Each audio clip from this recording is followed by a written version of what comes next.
Okay,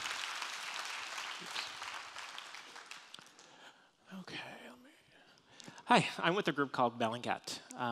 We're not exactly journalists. We're more researchers who spend way too much time online.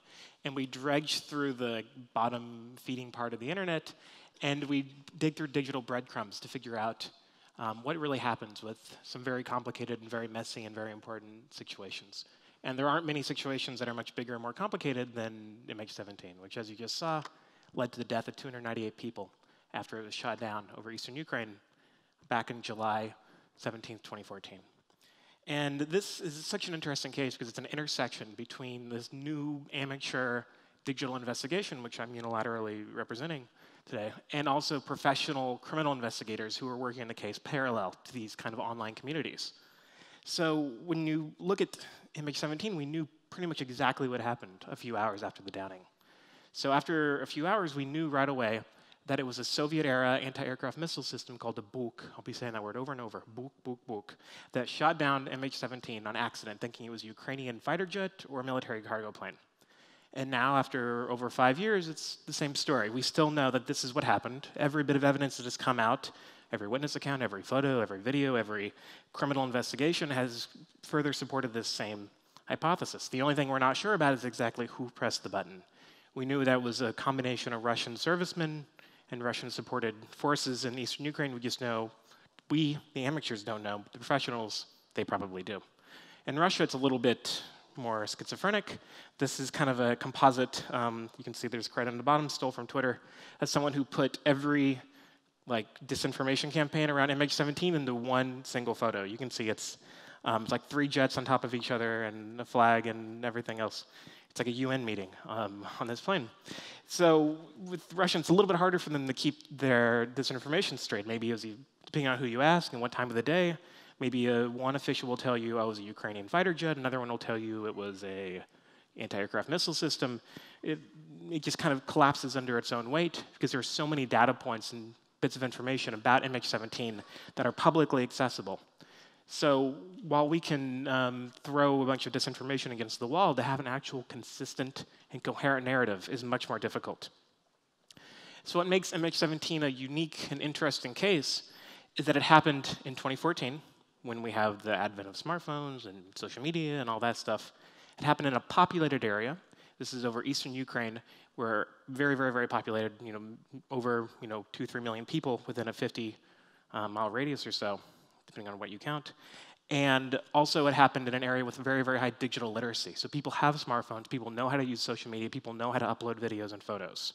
This wasn't like MH370, which happened out in the southern Indian Ocean, and it's not like the Lockerbie case or the Iranian plane that the US shot down or the Korean airliner shot down by the Soviet Union, where back in the 80s you didn't have this kind of user-generated content showing us what happened.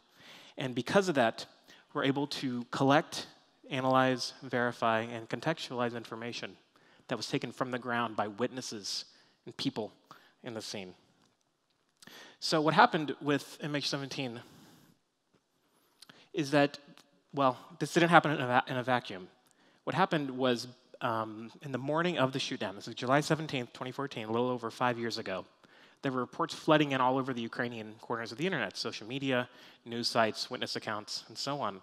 And they all said the same thing. There's this big green monster right here, this Buk anti-aircraft missile system that was moving through populated areas of eastern Ukraine. This wasn't some super secret military operation done over nightfall. It was done in broad daylight for anyone to see. And it was on this back of this truck, with this white Volvo truck. And they had vehicles in front of it, literal sirens, it was like a parade. They were clearing the way. So people saw this. This is the first time they had ever seen this system before in eastern Ukraine.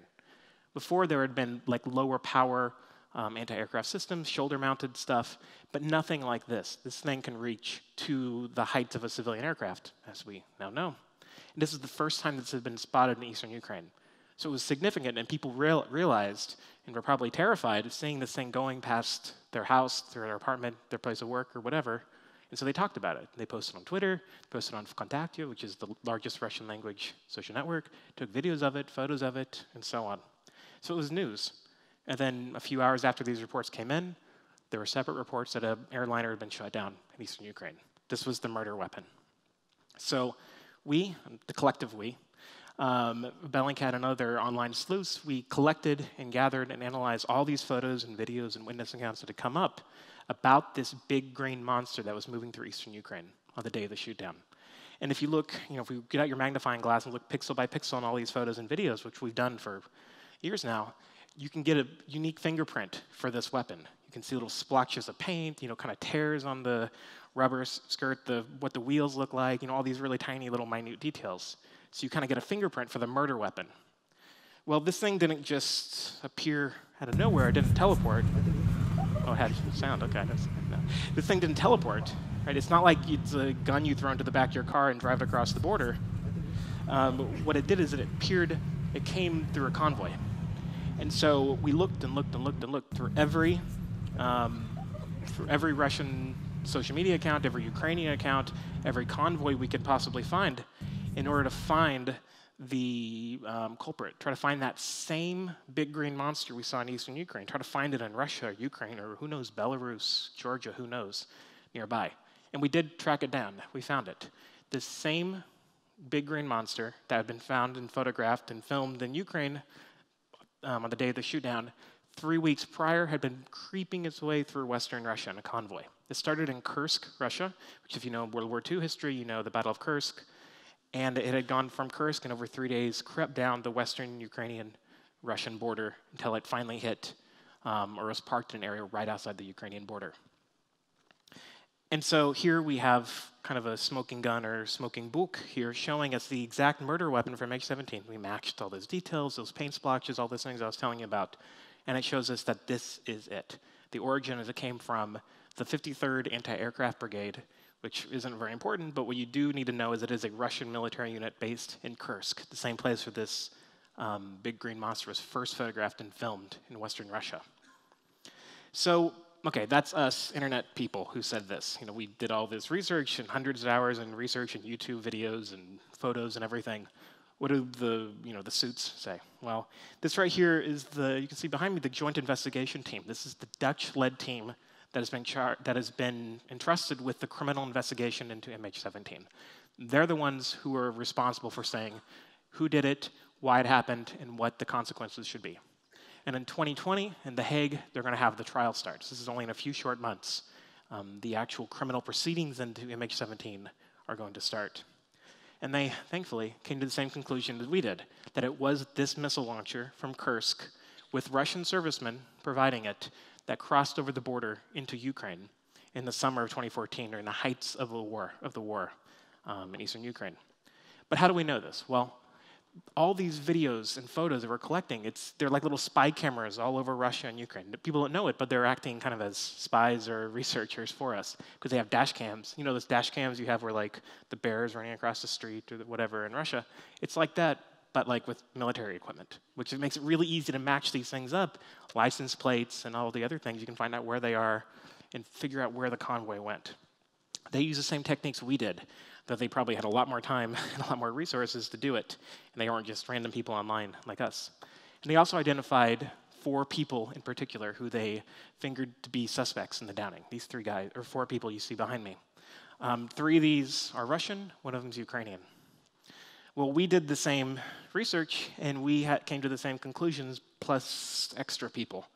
We did this through many of the same ways that they did, but with extra techniques. So they have all sorts of resources at their disposal. They have phone taps, they have witnesses, they have police forces, they can subpoena governments, they can do all sorts of stuff that me sitting in my Chrome browser can't really do. But we can do some things they maybe aren't as good at too.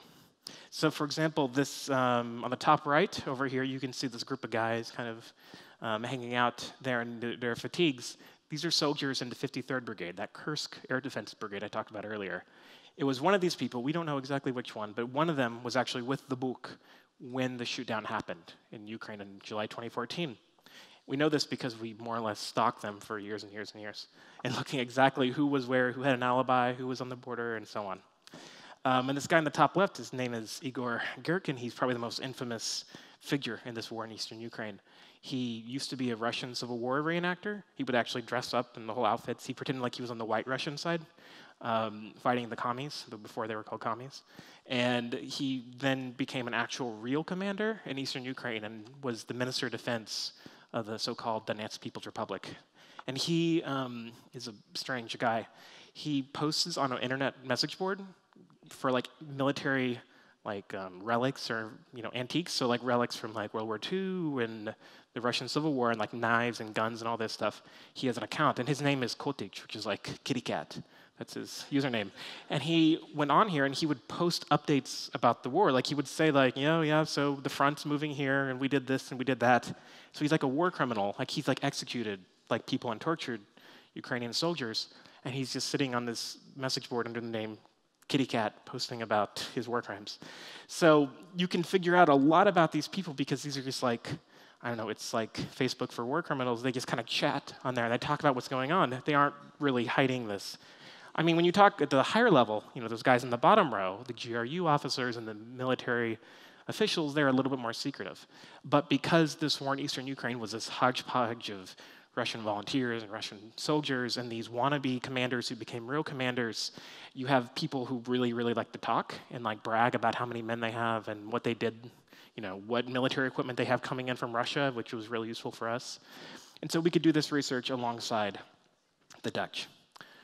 So what does this tell us? That I could sit here and read what Kitty Cat is saying on the message board and try to decipher who's responsible for MH17.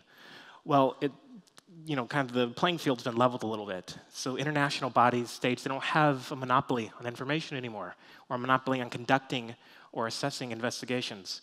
You or I or anyone with Chrome and Google Earth and maybe a little bit of money for a paywall can get through and get the same information that these big shot investigators who actually have the responsibility to conduct these investigations can do. But it's, it's a double-edged sword. On the other hand, you have disinformation campaigns that try to obfuscate the truth of what happened.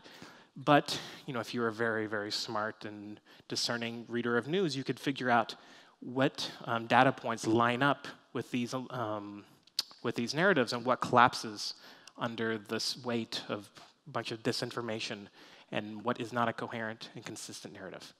So, so I'm again with Bellingcat. We have a bunch of guides on our website if you're interested in learning how to do this stuff. And we maybe can help you become an investigator yourself too. Thanks.